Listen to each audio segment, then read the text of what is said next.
Part 1. The day before forever. I never imagined that the happiest moment of my life would become the moment everything collapsed. My name is Andrew. I'm 29. I live in Kiev and work as an architect for a well-known firm. Life, as far as I was concerned, had finally settled into something I could call peaceful, maybe even beautiful. My job was fulfilling. I had an apartment in a quiet neighborhood, and a circle of close friends I trusted with my life. But above all that, there was Marina. Marina was everything I never dared to hope for in a partner. We met 5 years ago. One of those movie-like moments, the kind you think only exist in romantic comedies or novels. I was in a tiny coffee shop near the university district, standing in a slow-moving line and muttering under my breath about the price of a cappuccino. She was right behind me and laughed. That laugh, it cut through everything. It was soft but real, like it didn't belong in a world this cynical. She made a sarcastic comment back, and before I knew it, we were sitting at the window table, sharing pastries and life stories like we'd known each other forever. She studied literature at the time, later moving into editing and freelance writing. I was deep in blueprints and concrete, and yet we clicked. Our worlds didn't clash, they merged. Marina was the type of woman who would get lost in poetry at 2 a.m. and then ask you the next morning about your favorite bridge design. She was curious, empathetic, witty, stubborn in the best way. She made me want to be better without ever asking me to. We moved in together 2 years into the relationship. It wasn't perfect. What is? We had our fights, especially during the pandemic. We argued about space, freedom, priorities. But we always found our way back to each other. Last summer, I proposed. It wasn't some grand public event. Just the two of us, on a quiet hill overlooking the Dnipro River. She said yes with tears in her eyes, her voice trembling as if she'd waited years to hear the question. The months that followed were a blur of planning and anticipation. She wanted a small wedding. No big crowd, just people who love us. We chose a charming little estate outside the city. Rustic but warm. My mother cried when she saw the place. Her father toasted to finally giving away his stubborn daughter. We were all counting the days. By the time the wedding was 1 day away, everything was ready. Marina had just picked up her dress. I had the rings in a wooden box she chose. Our friends were arriving from out of town. The rehearsal dinner had gone smoothly. Everyone was buzzing with joy, especially her. That night, we had dinner together in our apartment. Pasta. Wine. Candles, her idea. We didn't talk about logistics anymore. Just us. Memories. Jokes. She played a song on her phone and danced barefoot in the living room, dragging me with her. She laughed until she cried, and I remember thinking, God, I'm the luckiest man alive. Later, lying in bed, her head on my chest, she whispered, "Do you think we're really ready for this?" I smiled. I've never been more ready for anything. She didn't say anything for a few seconds. Then, I'm scared. but not of marrying you, of what happens next. I kissed the top of her head. Whatever happens, we face it together. She nodded, whispered, I love you, and we drifted off to sleep. That was the last time I saw her. I woke up early the next morning. The sunlight was spilling through the curtains. I reached over to touch her side of the bed. It was empty, still warm but empty. I assumed she'd gone to the salon or to meet her bridesmaids. I got up, made coffee, and sat on the balcony. My phone buzzed. Messages from friends, reminders, excitement. But nothing from Marina. After half an hour, I texted her, "Everything okay?" No reply. An hour later, "Where are you?" "Nothing," I called. The line rang once, then went straight to voicemail. Still calm, I messaged her maid of honor, Lena. "Hey, has Marina come by yet?" Lena replied instantly. Lena, no. "Isn't she with you?" My heart skipped. I called her parents. Her mother picked up. The moment I asked if Marina was there, her voice cracked. No. "We thought she was with you." That's when I felt the first wave of panic. I started calling everyone. Friends, colleagues, her brother. No one had seen her. No one knew where she'd gone. Lena drove straight to our apartment. We searched every room. Nothing was missing. Her phone, charger, wallet gone. But her laptop was still there. Her dress was still at the boutique. Her overnight bag for the estate, untouched. At noon, I filed a missing persons report. The police were polite but skeptical. "She probably got cold feet," one officer said. "Give her a day or two." A day? We were supposed to be married that evening.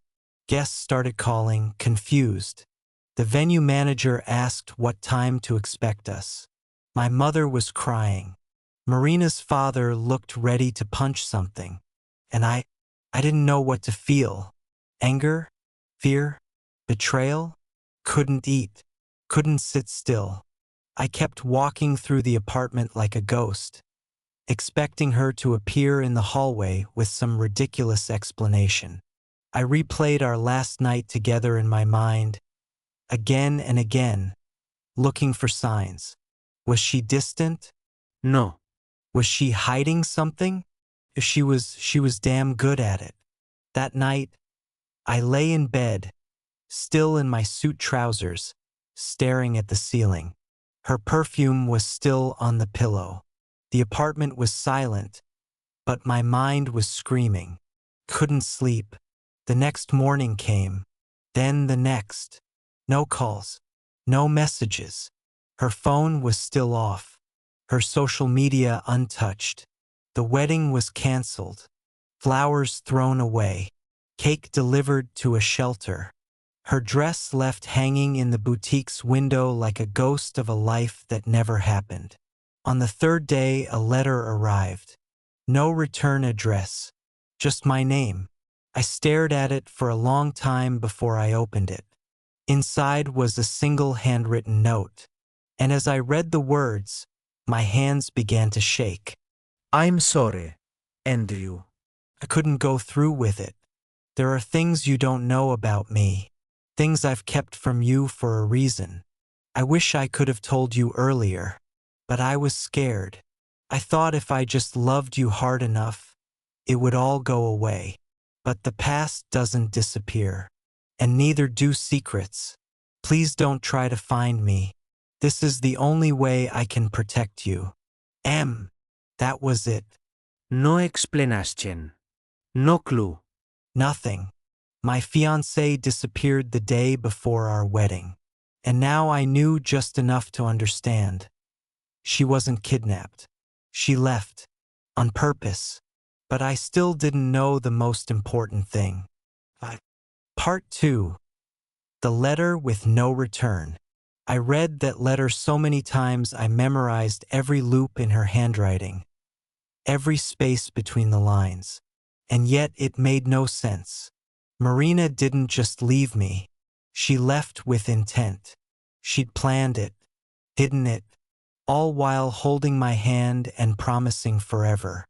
But more than that, she believed she was protecting me. From what? From who? I kept telling myself it was a panic attack. Cold feet. Maybe she'd been dealing with some trauma she never told me about. We all have baggage, right? But something about the note felt final. Not just fearful, decisive. This wasn't a woman running from commitment. She was running from something or someone, and she didn't want me involved. I sat at the table with that letter for hours, not knowing what to do. Should I call her parents again? The police? Would they even care anymore? In their eyes, the case was closed. She disappeared voluntarily. Not missing. Not abducted. Voluntarily. It's amazing how quickly the people around you move on when that word enters the conversation. By the end of the week, the flowers from the almost wedding were wilted in the trash. The venue refunded what they could. Guests posted photos of the countryside estate with vague captions like, "Still a beautiful day." And Marina? Gone. Just gone. Week 1 after she vanished. Lena came over every night. She didn't want me to be alone. She kept trying to talk me into therapy. "You're not okay," she'd say gently, like trying not to poke a bruise. "And pretending you are isn't helping." I wasn't okay. Not even close. But talking to a stranger about how my fiancé ghosted me before the wedding felt impossible. Instead, I poured myself into Marina's things. Her drawers, her laptop, her notebooks. I wasn't trying to invade her privacy. I was trying to understand. I thought maybe she left a clue, a diary, a note, something deeper than that haunting goodbye. But her laptop was clean. No recent emails. No chats. Her browser history was all Pinterest wedding ideas, Spotify playlists, one article about anxiety management. Normal. Too normal. Her phone still missing. The only missing item in our entire apartment. I opened her notebook, the black leather one she scribbled ideas in when she was editing. It was filled with quotes, to-do lists, reminders, even little poems. But then I found something strange. A page torn out, right in the middle of the notebook. Ripped clean, leaving only a jagged edge. She never tore pages out. Marina liked to keep everything, even crossed out mistakes. Why rip just one? That page haunted me more than the letter. Week 2. I finally cracked and called her brother, Maxim. We'd always had a weird relationship, kind of distant, polite. He was older, quiet, the type who watched more than spoke. He didn't answer the first time, or the second, but when he did, his voice sounded prepared, like he knew this call was coming. I didn't waste time.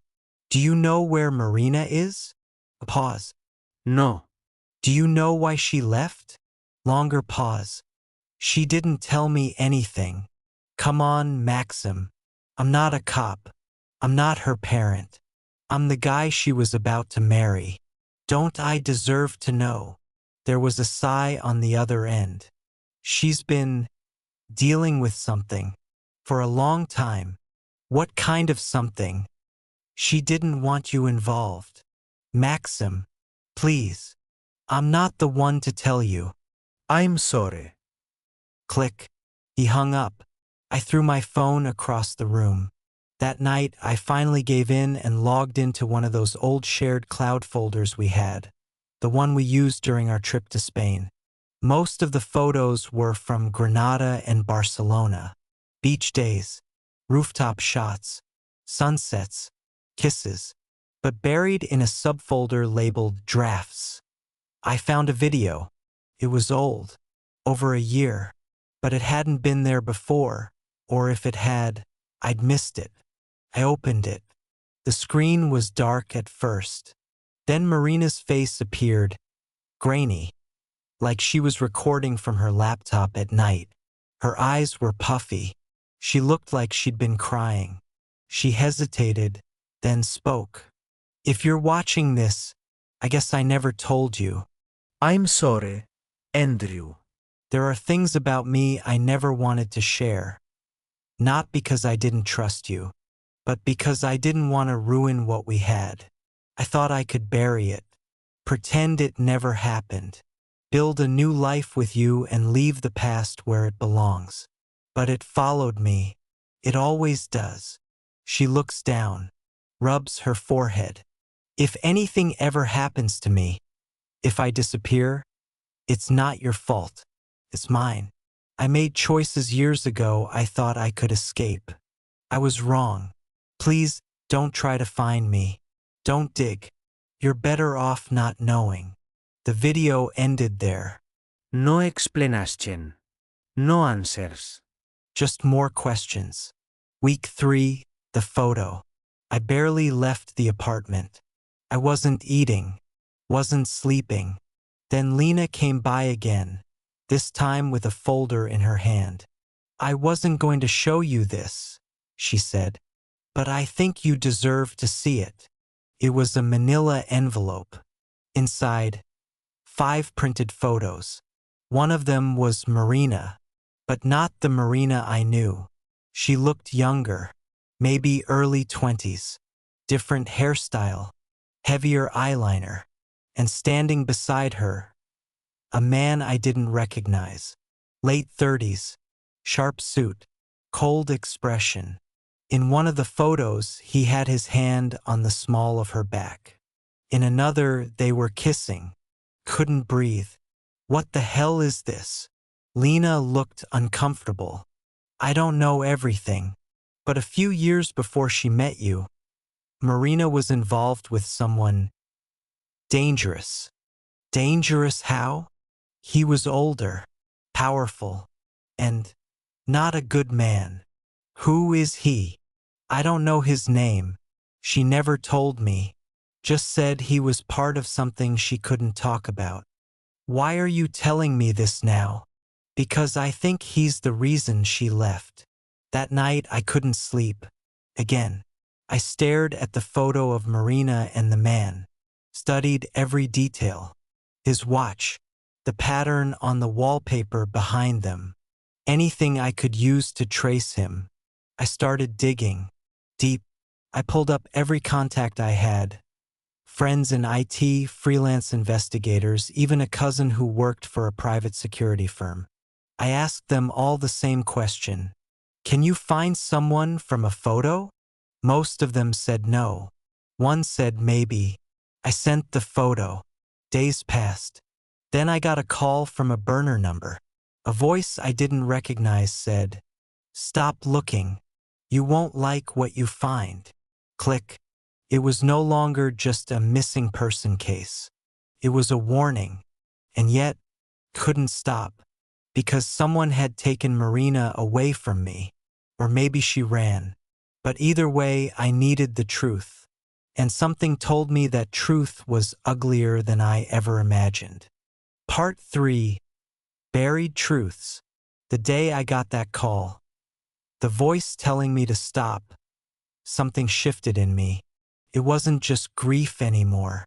It wasn't confusion or heartache or even betrayal. It was war. Whoever that man was, whoever Marina was running from, they were real, and they wanted me quiet. That meant one thing. I was close, couldn't stop, even if it meant tearing apart the version of Marina I thought I knew. First move, the investigator. I reached out to Vadim, an old classmate of mine from university, now a freelance investigator with a reputation for finding ghosts and people who don't want to be found. I sent him everything, the photos, the letter, the video I found in the cloud folder, and a screenshot of the call log from the burner number. He didn't even hesitate. I'll dig, but this kind of secrecy, this guy isn't just a jealous ex. He has reach. Like a mafia? Vadim sighed. Maybe not that cartoonish, but high-level business.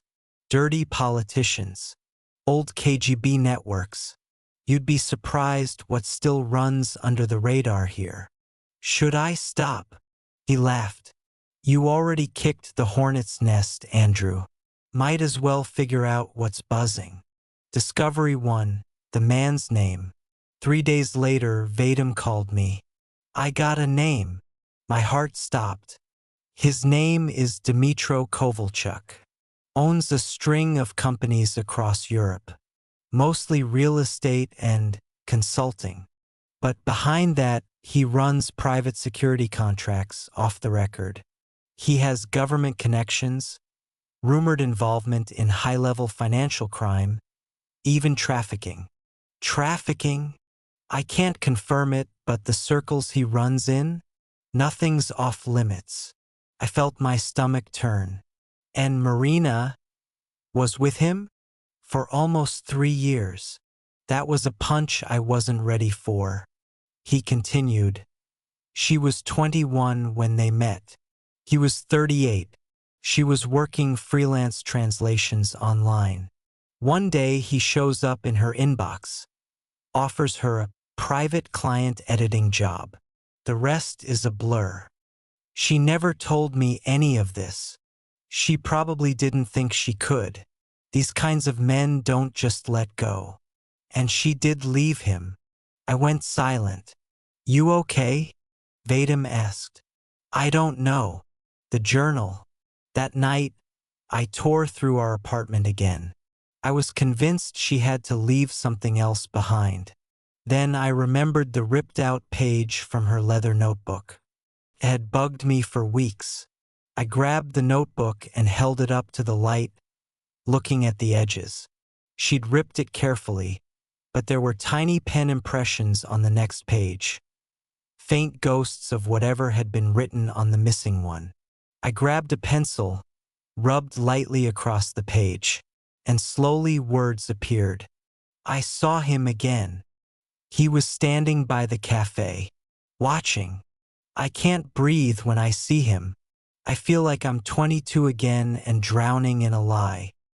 He said I'd regret leaving, that he forgives me, that he'll always be there. I wish I believed he was gone. I stopped breathing. She'd seen him. Recently. Another face from the past. I went back to Lena with the page. She turned pale. She never told me he contacted her again. Are you sure? I swear. She told me she hadn't seen him in years. She promised. Lena. What else did she hide? That's when Lena hesitated, bit her lip. I shouldn't tell you this. Please. She was pregnant once. Years ago. With him. The room went silent. She didn't keep it, Lena continued. She never wanted a baby with him. She said it was the first real moment she saw what kind of monster he was. He tried to convince her to have it. Even offered to take care of her forever. She ran. I felt like my bones were made of ice. She had a breakdown after. Moved cities. Cut off everything connected to him. And you're only telling me now? She made me promise never to tell anyone. But now, I don't think she ever really escaped him. I think she was trying to protect you. The trap. Vadim messaged me at 2 a.m. a few nights later. Vadim, got something. You're not going to like it. He sent a screenshot. It was from a private group chat on a secure server, hackers, journalists, ex-military types. The message said, someone's digging into Kovalchuk, using Marina H's name. He's not happy. He says if the guy keeps looking, he'll make him disappear too. Says he should have stayed broken-hearted. Now he'll be broken. My blood went cold. They're talking about me. Vadim confirmed it. Yes, and I don't think this is just posturing. These guys don't bluff. I didn't sleep that night. Every sound in the hallway felt like footsteps meant for me. I moved my phone away from windows. I locked every door 3 times. But I didn't stop searching. If Marina had risked her life to protect me, I couldn't let her vanish without a trace. Then everything changed. I received a message on Signal. No name, just a single sentence. You don't know who she really is. Attached, a video clip. I almost didn't open it, but curiosity was stronger than fear. It was Marina, but not the Marina I knew. She was sitting in a restaurant, dressed in a sleek black dress, hair pinned up, lips red. She looked expensive, dangerous, and across from her Kovalchuk. They were laughing. At one point, he leaned in and whispered something in her ear, and she smiled. Not politely, genuinely. The video ended. I stared at the screen for a long time. Had everything been a lie? Was she really running from him? Or was she still with him? Was I just the escape fantasy? I had to know. I told Vadim to find her. No matter what. He pushed back. It's not safe. I don't care. Took another week. But then he sent me a location pin. Austria. Near Salzburg. A remote villa. High security. Private road. Registered under a shell company tied to Kovalchuk. But there's a woman there. Dark hair. Slavic. Seen once at the gate.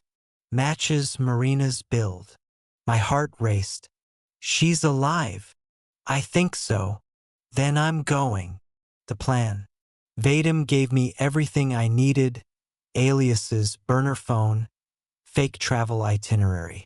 He even connected me to a local contact in Austria who could help me get close to the villa without drawing attention. I didn't tell Lena. I didn't tell anyone. Just packed a bag and left in the middle of the night.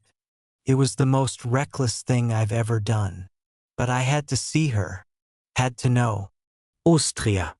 It was colder than I expected. The air thinner. The villa sat nestled between trees, with private security pacing along the perimeter like clockwork. I stayed in a lodge 3 kilometers away. Used binoculars. Waited. Watched. 2 days. Nothing. On the 3rd day, just before sunset, I saw her. She stepped out onto the balcony, alone. Even from that distance, I knew it was her. She wasn't smiling. She wasn't relaxed. She looked trapped, like a ghost inside a beautiful painting. And in that moment, everything made sense. She didn't leave me. She was taken back. Now I had a choice. Try to get to her, or finally accept the truth that I couldn't save her. I didn't make that decision right away, because just when I thought I was ready to fight, Vadim called me again. Andrew, listen carefully. You've been made. Kovalchuk's men know you're in Austria. You need to disappear. Now. Part 4. The girl I thought I knew. I stood there with the phone pressed to my ear. The line already dead. Vadim's last words still echoing in my skull. They know you're in Austria. You need to disappear. Now. Everything around me suddenly felt unreal. The forest. The road. Even the cold. It was like the air had changed, heavier, watching me. They knew. They knew I had come for her. And they were coming. The escape begins. I didn't go back to the lodge. That would be the first place they'd look. I left everything, luggage, my burner phone, even the fake passport. I ran. Through the woods. Down the mountain road. I didn't stop until I reached a small train station in a nearby village. I bought a ticket under a fake name, cash, no questions. The train was heading to Vienna. From there, I'd figure it out. Except I wasn't going to Vienna. I just needed a way to disappear long enough to plan something else. Because I wasn't leaving without seeing her. The contact. Vadim connected me to someone named Eric, an ex-intelligence guy who owed him a favor. Eric met me in an empty bar at midnight. He wore gloves indoors and didn't make eye contact. "You're lucky to be alive," he said, sipping from a glass of something brown and strong. "Kovalchuk doesn't give second warnings. I need to get to her." Eric raised an eyebrow. "She's not your fiancée anymore, man. She's property now. You go near that villa again and you're dead. I don't care. You should." He paused, then leaned in closer. "But I might know someone who can get you inside. Not long, not safe, but enough." The deal. The plan was insane. There was a maintenance team hired weekly to clean the villa's massive garage, cars, ATVs, even a private boat. They needed a new guy. One of them had quit last minute. Eric had the credentials: a jumpsuit, fake ID, gloves, glasses, beard, all of it. He looked me in the eye and said, "You'll get in. But once inside, you've got maybe 20 minutes. Find her, talk fast, and whatever you do, don't draw attention." I nodded. I didn't care if I never got out. I just needed to see her again. Inside the villa, the security was tight, but the disguise held. I kept my head down, cleaned what I was told, moved with the others. They didn't speak much. I didn't either. Then, fate intervened. Marina walked past the garage window. My heart nearly stopped. She didn't see me. She was talking to someone, holding a tablet. She looked thinner. Her eyes were dull. Her walk slow. This wasn't the same woman I'd known. This was someone surviving. I made my move, slipped out of line, through the back hallway, up the stairs, past the kitchen. I knew I had minutes. Then, by some miracle or maybe madness, I saw her again, alone, walking down a hall, heading toward a closed study. "Marina." I said it without thinking. She stopped, froze, turned around, and I'll never forget the look in her eyes. Terror, disbelief, love, all tangled together. "Andrew?" she whispered, like she didn't believe I was real. "It's me." She ran to me. We didn't kiss, didn't hug. We just stood there, inches apart, both trembling. "I thought you'd listen," she said quietly. "I told you not to come. I had to." Her voice cracked. "You don't understand what you've done. Then explain it to me. All of it. Now." She looked around. "Not here." She grabbed my hand and pulled me into the study, locked the door, drew the curtains. Her hands were shaking. "I only have a few minutes," she said. "Then someone will notice I'm gone. Are you here by choice?" She hesitated. "Yes and no." "Marina." "I tried to leave Andrew. For good. But he found me. You don't walk away from men like him. Not really. You did. For 5 years. I ran. I disappeared. But he was always watching. I just didn't know how close until it was too late." "What does he want from you?" She looked away, then said something I never expected. "Asson." I blinked. "What?" "He found out I was pregnant years ago. When I left him, I told him I ended it. I didn't." Ist hier. Her eyes welled up. "I had the baby. A boy. His name is Leon. He's 4 now. Couldn't breathe." "You have a child?" She nodded. "Why didn't you ever?" "Because I didn't want to raise a child in fear. I gave him up. To a family I trusted. No papers. No trail. I made them promise never to tell anyone." I staggered back, trying to process. She stepped forward. "But last year he found out. I don't know how. He sent me a picture of the boy, our boy, playing in a park. Just one sentence. 'We'll talk soon.'" She swallowed. "I knew it was over. If I didn't go back to him, he'd take Leon. Or worse." Tears rolled down her cheeks. "So I left. I came back here. To protect my son. To protect you. The decision. Why tell me now? Because it's too late to hide. You could have told me all of this, Marina. I would have helped. I couldn't let you die for me. You don't know what he's capable of. I don't care. I love you." More tears. She shook her head. "It doesn't matter anymore. It does to me. Suddenly, a knock on the door. 3 loud bangs. Marina, you in there? She froze. You have to go, she whispered. Now. I'm not leaving you here. You have to. Please. I'll find a way out. I promise. I reached into my pocket, pulled out the letter she'd written. Then promise me this is not goodbye. She stared at it. Her hand trembled as she took it, then nodded. Another bang on the door. Now. She kissed me. Once. Hard. Like it might be the last time. Go. I slipped out the side door. Through the kitchen. Out the service entrance. No one stopped me. I didn't look back. After. I barely made it back to Ukraine.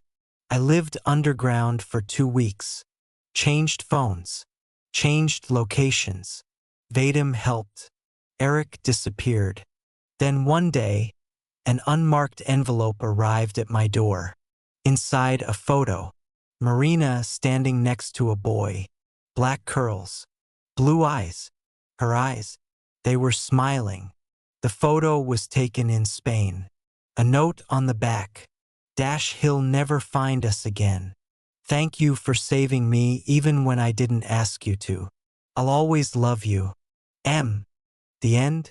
I don't know where she is now. I never wrote back. Sometimes I dream about her. About the life we were supposed to have. A wedding. Quiet home. A son we'd raised together. And sometimes I wonder if I'd do it all again, knowing what I know. The answer is always the same. Yes, because love isn't always clean. Sometimes it's messy, dangerous, brutal. But if it's real, truly real, you chase it into the fire. Even if it burns you alive.